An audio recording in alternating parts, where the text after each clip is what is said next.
benefits. And these are pretty similar across clouds. One of the first ones for me is really it's about abstract resources. We need to move away from worrying about servers and databases, and we need to start worrying about what do we need to run our application. We also need to be in a position where, if things change, and needs change. They change on a daily basis. So should the resources that you're using. And you shouldn't have to worry about how they get there. And this is really where the on-demand provision comes from. You expect cloud services to be on demand. They expect them to be there. You expect these things to be scalable. Okay? You expect to be able to scale up, and more importantly, you expect to be able to scale down as well. Okay? And this needs to be dependent on your needs as and when you need them. Obviously, you want to be able to pay for what you do. You need to make sure that you can start small, and as you grow, basically you can grow and pay for it. When you start using cloud services, you get real kind of efficiency of experts. There's some really, really smart people who build and run these systems. And those people are working on your behalf. Every time you use and consume a cloud service, you are getting basically the knowledge of hundreds of experts, potentially thousands, all there to basically deliver this cloud service. But I want to talk about some of the architectural principles that we use when we architect applications, systems that run on the cloud. I've been an architect for many years. For me, my goal as an architect when I think about designing systems has always been around making sure that I can deliver highly available, highly scalable, high performance and secure cloud architecture. Now, there's one immutable fact that we have to accept in life. Okay? It happens every single day to us. Sometimes in a small way, sometimes in a big way. And basically that is that everything fails all the time. Software fails, hardware fails, all these things fail. If a server fails, how are we going to deal with that? We're going to add 2 servers or more to cover it. If a database fails, what are you going to do? Again, you're going to add 2 servers. And it's really being able to deal with this failure, because ultimately the goal when you're designing these systems is that the application should continue to function, even if the underlying application components fail, maybe because of communication issues, or because of physical hardware. Okay? And this is really, one of the key principles. Everything fails, and we need to design for this failure. The second really, really important cloud concept, okay, and this is what really, when you start developing apps for the cloud, it starts to set you apart, is you need to be able to understand and embrace elasticity and automation.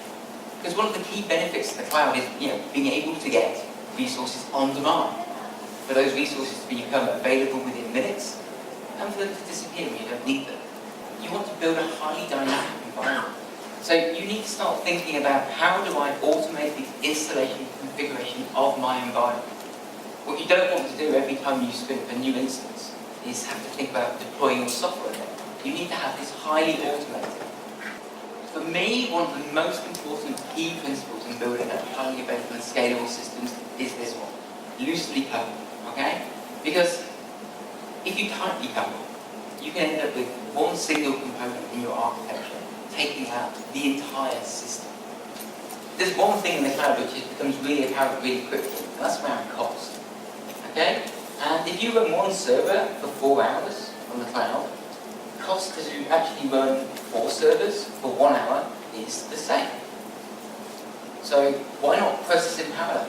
Because if you can process in parallel, you can get the job done much more quickly, and it's going to cost you the same price.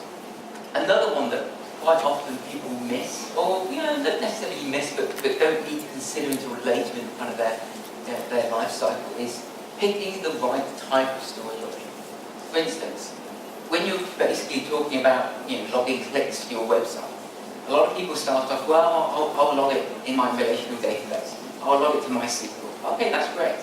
And then suddenly you wonder why your Amazon bill is so high. And it's so high because you have to keep making your database server bigger and bigger and bigger. When you start to dig into it and you realise what's driving this big instance, you tend to find it's something like I'm recording on all the website clicks on my database. Is that really the best place?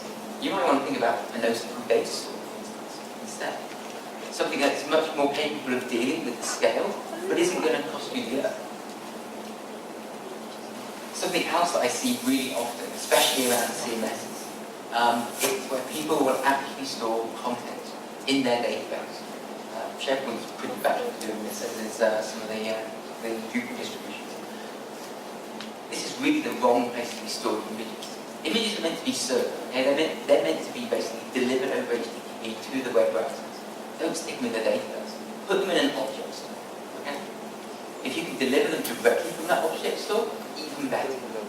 The key is then to make sure that you are storing the right type of data in the right type of storage option.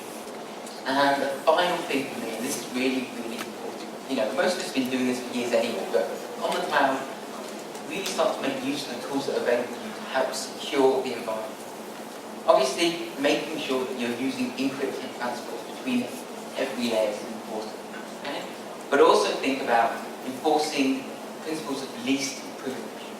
Now, with cloud services, what you tend to find these days is that the cloud vendors are starting to build out some very complex security metrics. They give you the ability to give control at that very, very fine level. How you can access particular services, what actions, what data. And the other thing is that you need to be thinking about how you are actually going to deal with accessing these resources. The one thing I highly recommend never doing is storing secret keys, access keys, API keys inside your code itself.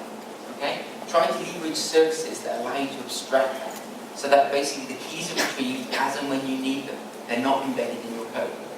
Otherwise, you could very soon end up with a very large Amazon bill, especially if you put your code on GitHub. So please be very, very careful.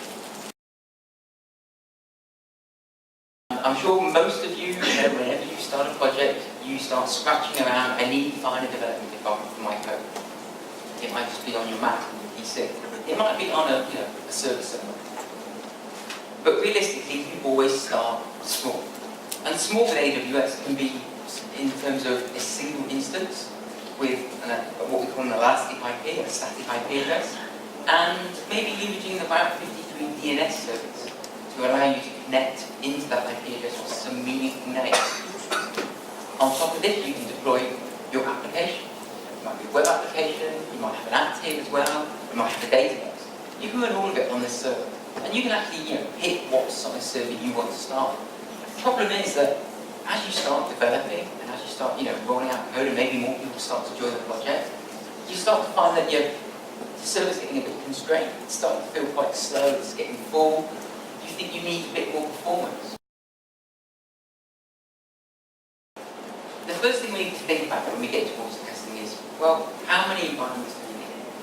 When you start on your test cycle, you're not constrained to okay, I have a single testing environment and I'll just, do my test one after another.